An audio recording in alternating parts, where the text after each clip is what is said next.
Hoje, no conceito social em que estamos inseridos, nós vemos constantemente assuntos que não se pode conversar com seu amigo, com sua família, com um conhecido na rua. Assuntos que em si só promovem discussão e não um debate saudável, mas um desentendimento que proporciona muito desconforto para várias pessoas. Um desentendimento que pode acabar destruindo os laços de amizade, de família que a gente tem. A gente vê cada dia mais famílias sendo destruídas por ideologia política, social, religiosa, por crenças em ideias que não passam disso, ideias. E o canal volta com essa proposta de trazer assuntos polêmicos, mas nós do Lírico queremos quebrar certos tabus impostos pela sociedade. Queremos falar dos assuntos aos quais não se pode falar. Ontem eu fiz um vídeo sobre feminismo a respeito de uma postagem que eu tinha feito no meu Facebook, ao qual foi muito criticado, expondo os lados ruins, expondo contrapontos ao argumento feminista, e foi muito criticado. Naturalmente, mas essa era a ideia a princípio, ser criticado, dar espaço para que elas falem sem a preocupação de estar sendo gravada, de estar sendo printada, para que as feministas mostrem o seu verdadeiro lado. E por ter falado em tom de crítica do movimento feminista, me ligam a Bolsonaro, me ligam à direita, ao conservadorismo, o que não vem ao caso. E hoje esse vídeo é justamente sobre isso. O vídeo de hoje é como me tornei ateu. Sim, é uma surpresa para todo mundo que estava esperando que eu fosse um cristão conservador, que bate na mulher e alguma coisa assim. Não, eu não sou. Eu sou um ateu. Ateu convicto desde os meus 16, 17 anos e agnóstico desde os 12, 13. Não me considero que já tenha sido religioso, porque para mim foi uma imposição ali, né, da minha família, em cima dos valores cristãos, dos quais eu fui inserido desde novo. Mas é exatamente essa história que eu vim contar hoje, tentando deixá-la sucinta para que vocês entendam o processo de se tornar ateu. E como não é exatamente uma escolha, na verdade seria uma descoberta. Eu acho que seria a palavra mais indicada, né? Uma descoberta, descobrir que você é ateu. Os primeiros tópicos que eu separei para facilitar o nosso entendimento. Como eu já falei para vocês, eu me chamo Luiz Eduardo e fui criado numa família católica. Fui para missa desde muito novo, fui criado nos preceitos ali, né, com um avô um pouco retrógrado, com uma ideologia ali descendente de alemão e uma ideologia um pouco fascista e preconceituosa em alguns pontos, mas nunca me deixei, né, dominar por essas ideias, mesmo que ele fosse uma pessoa incrível.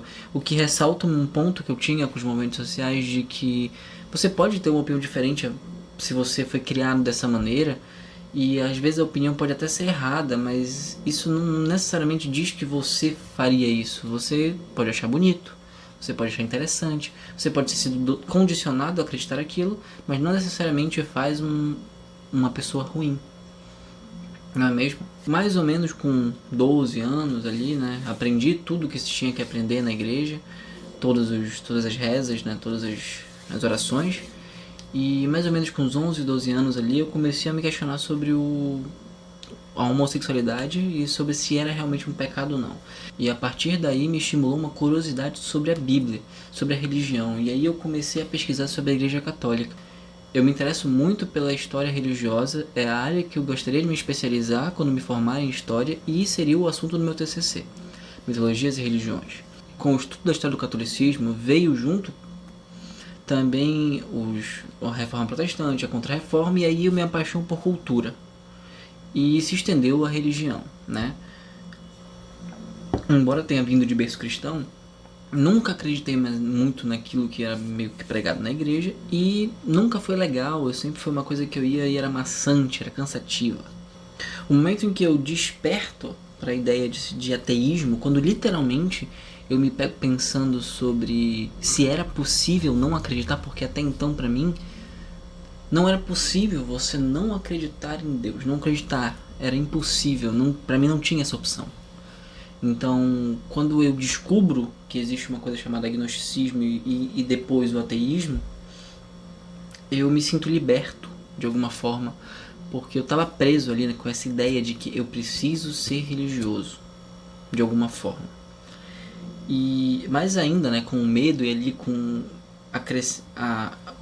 o crescimento da mente da criança que vai temendo Deus e o diabo, tal, tudo mais, a gente acaba tendo medo de se declarar ateu. de uma só hora, de uma só vez. A gente acaba tendo medo de se declarar ateu de uma só vez. Então, começou o meu processo, né, de estudo sobre ateísmo, agnosticismo e sobre as teorias que permeavam esses dois campos. E eu me proclamo com 12 anos agnóstico. Primeiro agnóstico teísta, depois agnóstico ateísta, e com 16 anos eu me proclamo ateu. Todo ateu e agnóstico tem fases. Tu passa pela fase do agnosticismo e depois tu entra pro ateísmo de fato, mas tem o agnosticismo, que é aquela parada do você já tá deixando de acreditar, mas você ainda tem um pouco de medo e se for verdade. Então você ainda tá meio que em cima do muro ali, acredito, não acredito.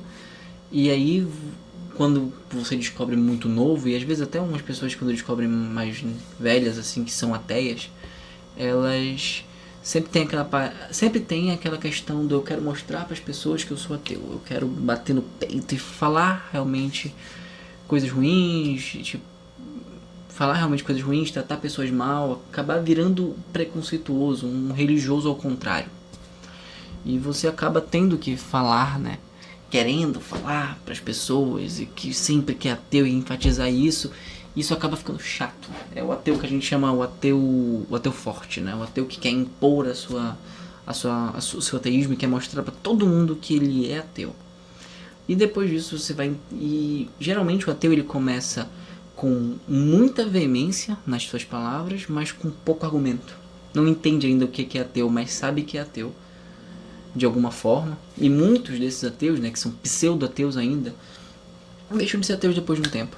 Mas aí alguns deles continuam estudando, ou tentando entender, ou mesmo não fazem questão de estudar, mas alcançam o entendimento de que não precisa existir Deus para que as coisas aconteçam naturalmente. E que possivelmente a gente vai descobrir isso cientificamente um pouco depois, já que a gente está limitado à ciência da nossa época.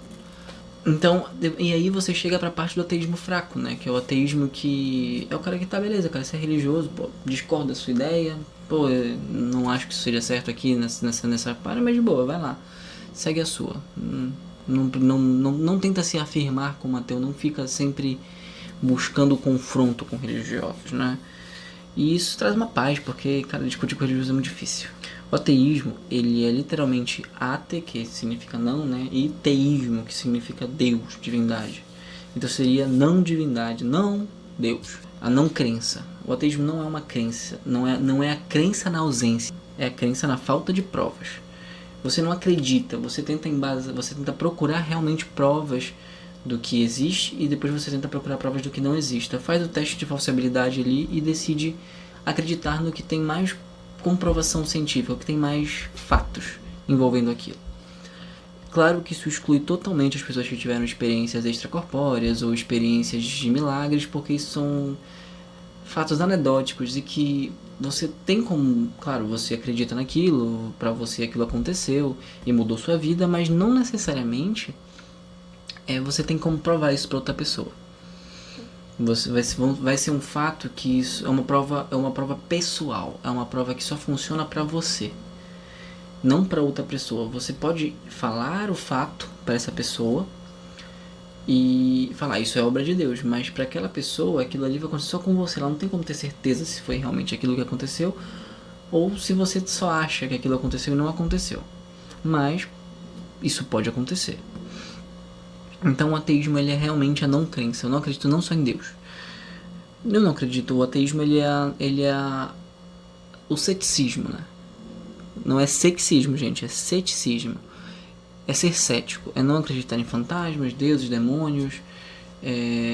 Ser ateu é literalmente não acreditar em nenhuma divindade, inclusive no diabo.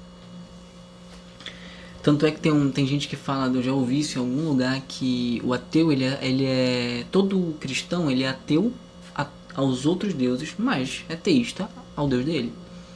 Então o ateu, ele é ateísta a um Deus a mais. Para qualquer religioso, dependendo da perspectiva do religioso, ele é ateu a um Deus a mais do que os religiosos, porque eles são ateus a todos os deuses, exceto deles.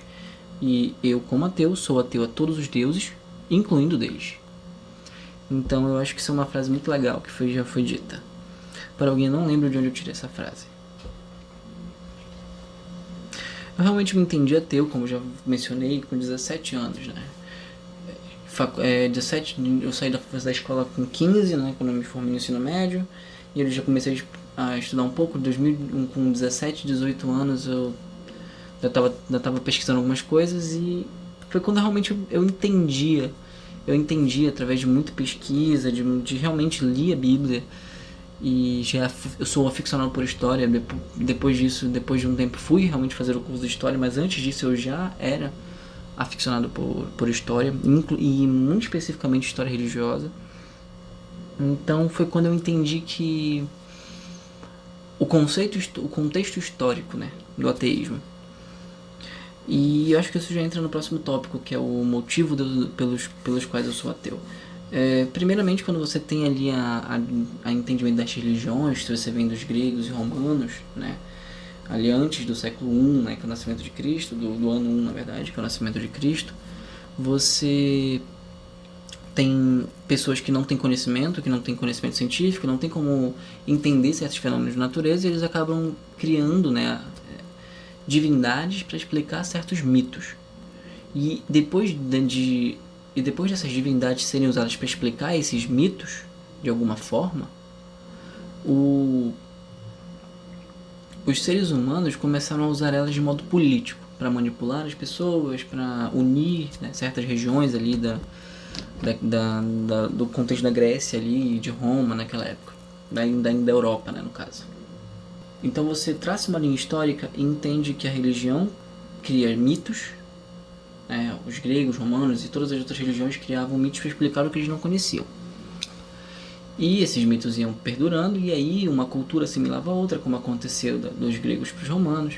E aí passava-se, né, os Zeus Poseidoniades passava a se chamar Júpiter, Plutão, Netuno, e as religiões mudavam um pouco ali, né, a cara delas, mas ainda assim com o mesmo viés ali. E só que quando você passa a religião para Roma, já o berço da civilização ali romana, você já tem uma religião que não só explica mitos, mas também como controla a população de uma maneira mais pública. Controla, né, de várias formas ali para que não haja o caos, que o caos não se instaure. Só que o ser humano é corrupto e começou-se a haver muitas injustiças e tal. E aí, né, uns séculos antes ali, vem um brother chamado Jesus e cria uma religião. Cria ali uma ideologia. E essa ideologia começa a entrar em conflito com os próprios romanos, né? Começa a rolar guerras civis ali e tal.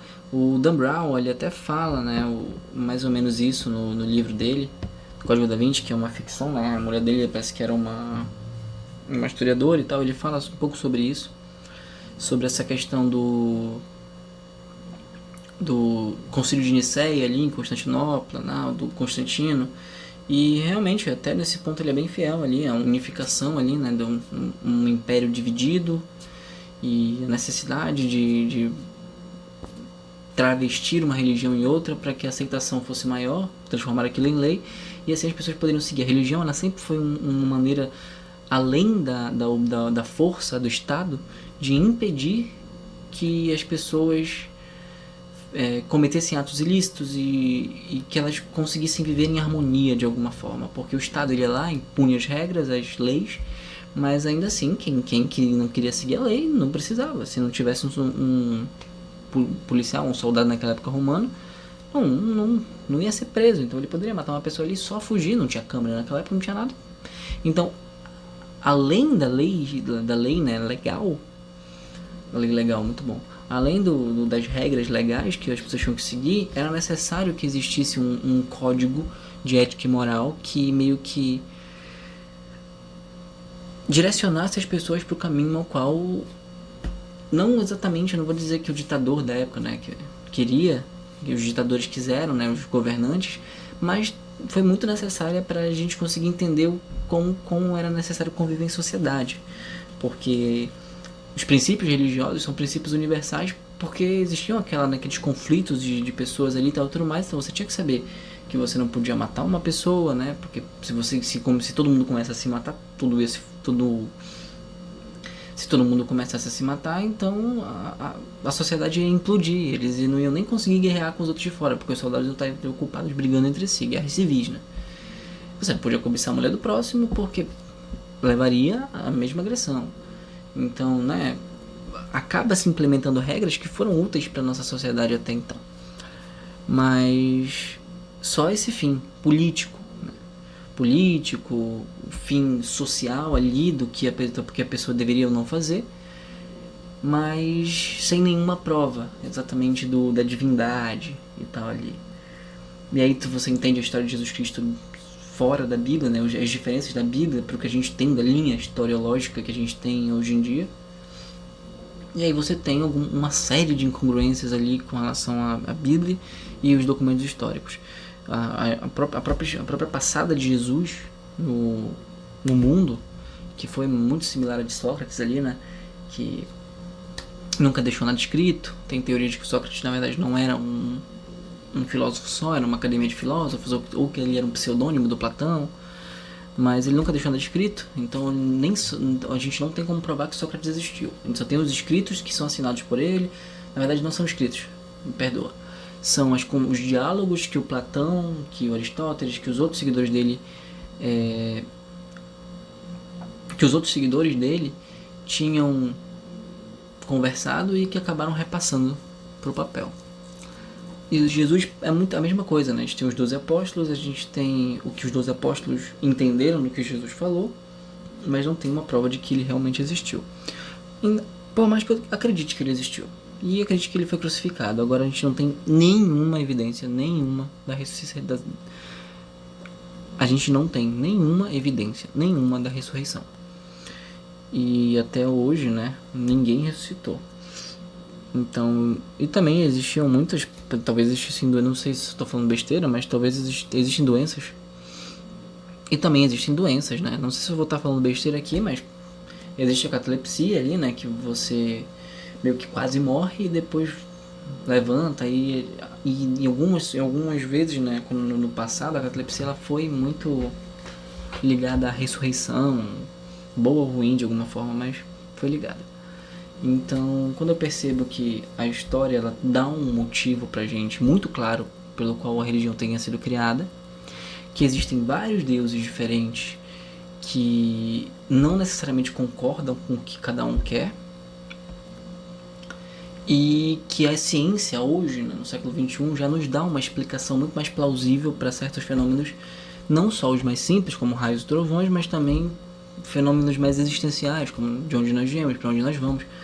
Não temos nenhuma resposta para essas perguntas, mas nós conseguimos traçar uma história do nosso planeta, né, de acordo com estudos. Então é muito mais pertinente, a meu ver, acreditar nisso. A meu ver, isso é bem, né, mais explicável. É muito mais coerente eu entender que isso é verdade do que acreditar num ser onipotente que olha tudo que eu faço diariamente. Basicamente, é por isso que eu sou ateu. Por cada coisa que eu falei aqui. Isso foi a história de até onde eu me descobri ateu e como eu cheguei nessas determinadas conclusões. E eu posso fazer vídeos, né, a respeito disso. Se tiver alguém que queira respostas, perguntas, resposta a perguntas das pessoas sobre ateísmo, sobre o que é o ateísmo, sobre... Podem, se vocês quiserem, me mandar, como eu tenho poucos inscritos, estou começando o canal agora, né? Estou voltando pro canal agora, vocês podem deixar nos comentários aí suas perguntas. Religiosos podem deixar as suas perguntas para mim, que eu respondo com educação. Pode ter certeza disso. Vou responder sinceramente com educação, sem denegrir, sem agredir ninguém. Se vocês realmente estiverem curiosos, se vocês estiverem me xingando, infelizmente eu não vou poder fazer muita coisa. E pretendo fazer uma análise do filme Deus Não Está Morto 1 e 2 para postar, porque é um filme que é um desserviço questionável ali, né? Em todos os aspectos daquele filme ele não é benéfico para nenhum dos pontos, nem para o religioso, nem para o ateu. E eu espero que você tenha ouvido todo o vídeo, que você se inscreva no canal, que você deixe like para eu saber que é legal. Se você quiser dar sugestão de vídeos para eu fazer, eu aceito sugestões tranquilamente. Tem a página no Facebook que o nome é Tragando as Palavras, tem, né, o meu perfil pessoal que é Eduardo Macedo, e eu vou deixar o Twitter, Instagram, todos na descrição e aqui em algum lugar da tela. Eu espero que vocês tenham um bom dia, tarde ou noite, dependendo do horário que você esteja vendo isso. E até o próximo vídeo.